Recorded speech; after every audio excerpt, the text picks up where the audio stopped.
June 3rd.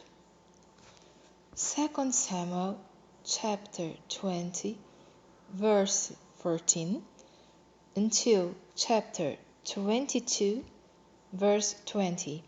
And he went through all the tribes of Israel unto Abel and to Beth-Machar and all the Berites, and they were gathered together, and went also after him.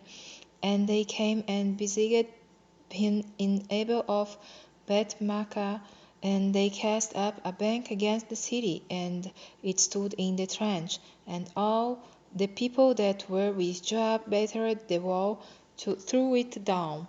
Then cried a wise woman out of the city, Hear, hear, say, I pray you, unto Joab, Come near hither, that I may speak with thee. And when he was come near unto her, the woman said, Art thou Joab? And he answered, I am he. Then she said unto him, Hear the words of thine handmaid. And he answered, I do hear. Then she spake, saying, They were wont to speak in old time, saying, They shall surely ask counsel at Abel. And so they ended the matter. I am one of them that are peaceable and faithful in Israel. Thou seekest to destroy a city and a matter in Israel. Why wilt thou swallow up the inheritance of the Lord? And Joab answered and said, Far be it from me, that I should swallow up or destroy. The matter is not so, but a man of Mount Ephraim, Seba the son of Bichri by name, hath lifted up his hand against the king, even against David.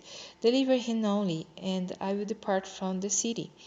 And the woman said unto Joab, Behold, his head shall be thrown to thee over the wall.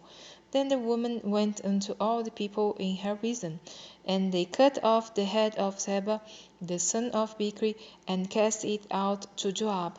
And he blew a trumpet, and they retired from the city, every man to his tent. And Joab returned to Jerusalem unto the king.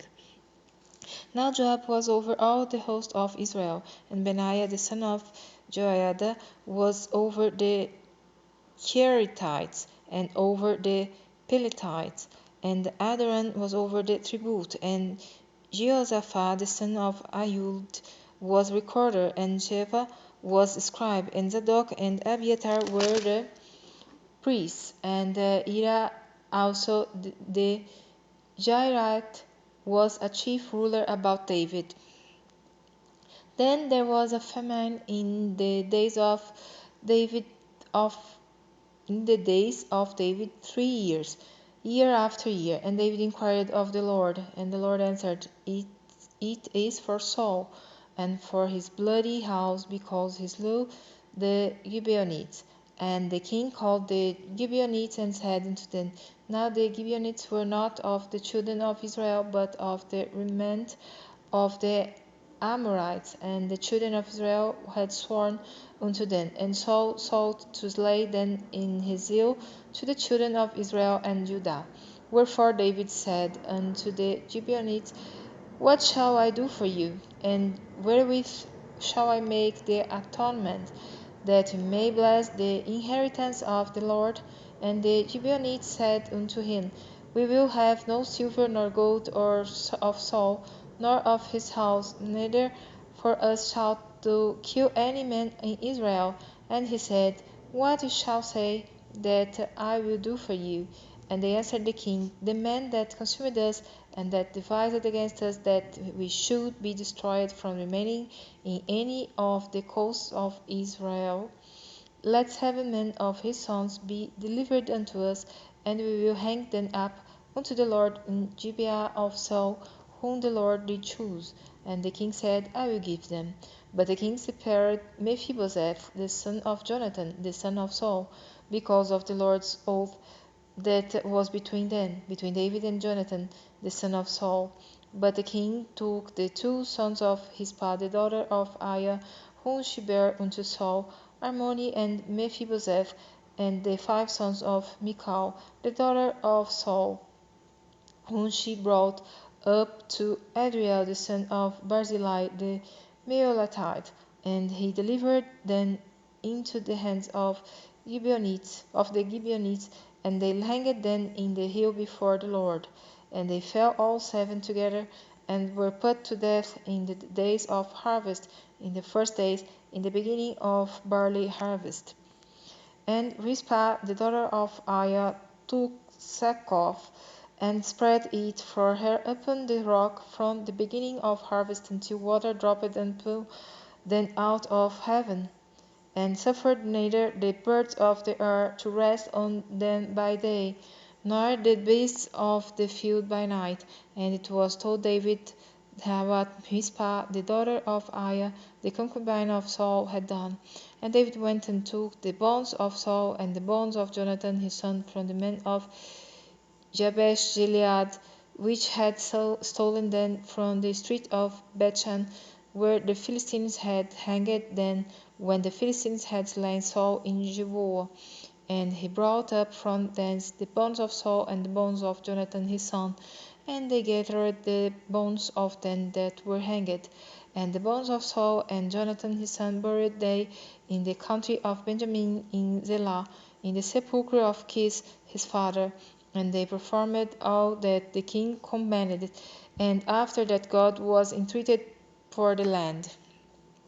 Moreover, the Philistines had yet war against with Israel, and David went down, and his servants with him, and fought against the Philistines. And David waxed faint, and Isbi-Benob, which was of the sons of the giant, the weight of whose spear weighed 300 shekels of brass in weight, he being girded with a new sword, thought to have slain David. But Abishai the son of Zeruiah succored him, and smote the Philistine, and killed him. Then the men of David swore unto him, saying, Thou shalt go no more out with us to battle, that thou quench not the light of Israel. And it came to pass after this, that there was again a battle with the Philistines at Gob. Then Sibbecai the Uzatite slew Seth, which was of the sons of the giant. And there was again a battle in Gob with the Philistines, where Elkanah the son of Jairod-Regin, a Bethlehemite, slew the brother of Goliath the Gittite, the staff of whose spear was like a weaver's beam. And there was yet a battle in Gath, where was a man of great stature, that had on every hand 6 fingers, and on every foot 6 toes, 24 in number, and he also was born to the giant. And when he defied Israel, Jonathan the son of Shimeah, the brother of David, slew him. Therefore were born to the giant in Gath, and fell by the hand of David, and by the hand of his servants. And David spake unto the Lord the words of this song, in the day that the Lord had delivered him out of the hand of all his enemies, and out of the hand of Saul. And he said, The Lord is my rock, and my fortress, and my deliverer. The God is my rock, in him will I trust. He is my shield, and the horn of my salvation, my high tower, and my refuge, my Saviour. Thou savest me from violence. I will call on the Lord, who is worthy to be praised. So shall I be saved from mine enemies. When the waves of death compassed me, the floods of ungodly men made me afraid. The sorrows of hell compassed me about. The snares of death prevented me. In my distress I called upon the Lord, and cried to my God. And he did hear my voice out of his temple, and my cry did enter into his ears. Then the earth shook and trembled, the foundations of heaven moved and shook, because he was wroth. There went up a smoke out of his nostrils, and fire out of his mouth devoured. Coals were kindled by it. He bowed the heavens also, and came down, and darkness was under his feet. And he rode upon a cherub, and did fly, and he was seen upon the wings of the wind. And he made darkness pavilions round about him, dark waters, and thick clouds of the skies.